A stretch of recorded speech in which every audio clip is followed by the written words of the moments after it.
All right. So this is going to be a 5 comic mini series. First comic came out last month, and the second comic just released yesterday. So hopefully we get those in the mail soon. We'll be able to cover it for the next podcast. But they got right into the plot with this. I thought they didn't waste time, and I thought that it made a lot of sense how they went about doing it. Basically, Rita and her gang are in a cave, and she's trying to get to a dimension that doesn't have Power Rangers.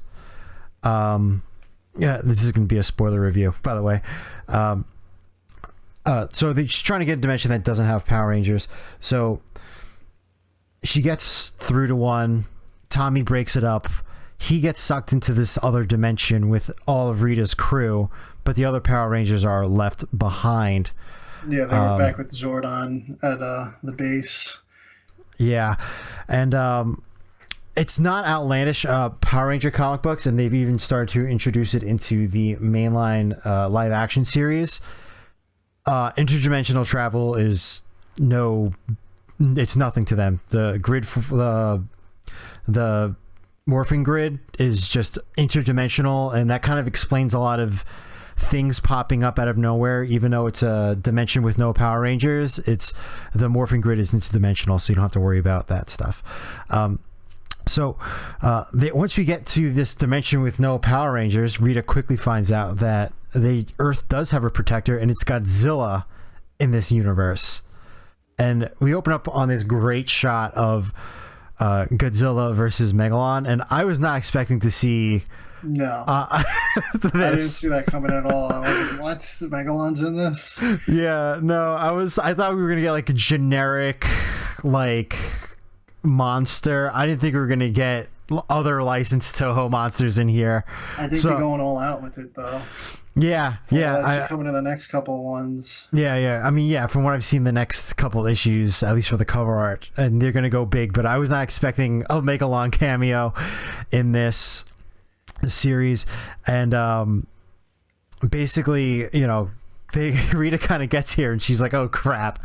She's like, I left one thing and came into another. But she's like, maybe I'll be able to handle this situation. Because she thinks she can control all the monsters because she does it on her terms already. Yeah. So she quickly gets abducted by these Zillions, which I've seen the cover arts that they've shown, so I kind of knew that was coming, but just to see it was just like, it's just like something you'd think about like when you were a kid. Yeah. No, this is like childhood dream come true right here. Like, never thought this would happen, but it did. It finally happened. Yeah. So the Zillions are like, you're not going to be able to do anything. You're our prisoner. She's trying to get them to surrender to her, and she's like, oh, I'll control Godzilla. Godzilla's not having any of it. And it's kind of like your classic crossover. The way that they started this was heroes not recognizing each other. So Tommy kind of brings it upon himself to be like, oh, it's this giant dinosaur destroying the town. Yeah, he destroyed Angel Grove because he sees the Angel Grove sign. He's like, what happened to Angel Grove? Did I time travel? He thought it was like a time travel thing. He doesn't realize he's on a different dimension. Yeah. So he's like, I'm going to summon the Dragon Zord. I mean, yeah, the Dragon Zord. So, he's playing his flute, brings in the Dragon Zord, and again, this is all interdimensional through the Morphin grid, so we don't have to worry about why is there a Dragon Zord in a Earth with no Power Rangers. It just travels through when he summons it. Yeah, I didn't know that about the Morphin grid. I've been a little out on the Power Rangers lore since. So on the original TV series, obviously they were stored on Earth. Billy would make them with these Boom Studio comic books, and then they've kind of adapted it for when they do these giant crossover episodes in the TV series. They kind of just explain it all away with, we just interdimensionally travel now. That's how they kind of explain away everything.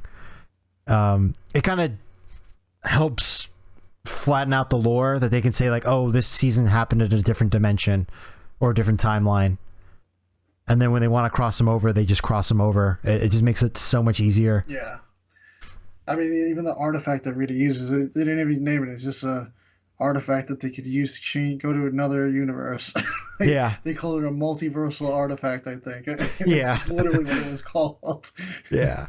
So we are not showing all the slides in this comic book, obviously, but we're just showing some highlights. But definitely pick this up. It's only a $4 comic book, and this isn't the end. We get to see the entire fight, and at least in my opinion, the outcome was not in question at all.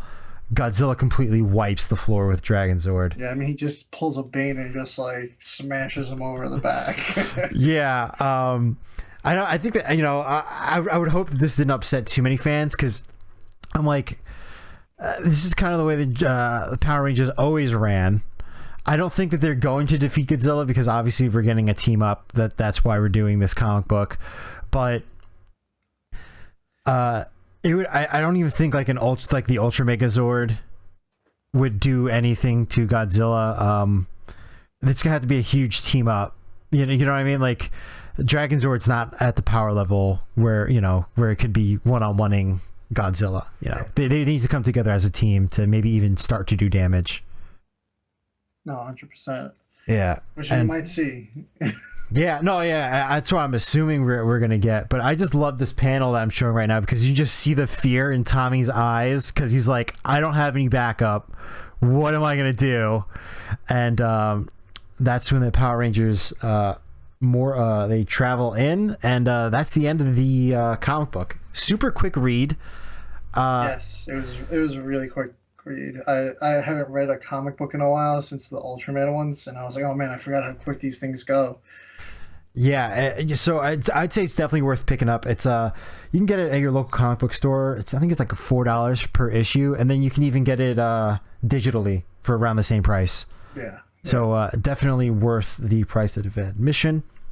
I'm hooked on these cover arts too that they're doing for this. That Freddie E. Williams II is just like incredible. He's just like killing it with this artwork. I mean, I'm obsessed. I'm usually, when I get comics, I'm not like, all right, I'm gonna get all the covers. I'm like, all right, I like this one cover, but this is like, they all look good. I want them all. Yeah, they are. I've never been that way. Yeah, they're all really great, and like we said, issue 2's out now, so if you want to read it, you can. It just came out yesterday, or the 27th, or Wednesday. I don't know when everyone's going to be listening to this, but Wednesday the 27th it came out. Yeah, and then also on the same day, Godzilla Rivals King Ghidorah came out. Yeah, and these Godzilla one-shots have been really good stories. They've probably been like the best Godzilla comics we've had in a little while, since Rulers of Earth. I mean, there hasn't been much since Rulers of Earth, but the one-shots were really good. They had the last Godzilla series IDW did was Gods and Monsters, I believe it was. No, Monsters and Protectors. It was more like kiddie. I don't want to say kiddie, but it felt more kid-oriented.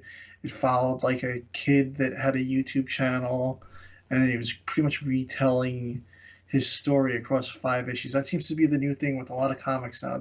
They all do these 5-issue story arcs. They end the series, and then they do like a sequel series to the previous 5-issue series. So I have a feeling this is going to be a one-time deal. You never know, they might do a Godzilla vs. Power Rangers too, but I think it probably depends on how well this does. I think this is going to be doing amazing, because everyone is like, this is a childhood dream come true right here. I mean, that cover that they just showed for the 5th issue pretty much sums it up. It's just a kid playing with a Godzilla figure and another kid playing with a Power Rangers Megazord figure. And it's like, that's what the series is right there. Yeah, and like, if you're listening to this podcast, I can guarantee you probably did that as a kid. Yeah.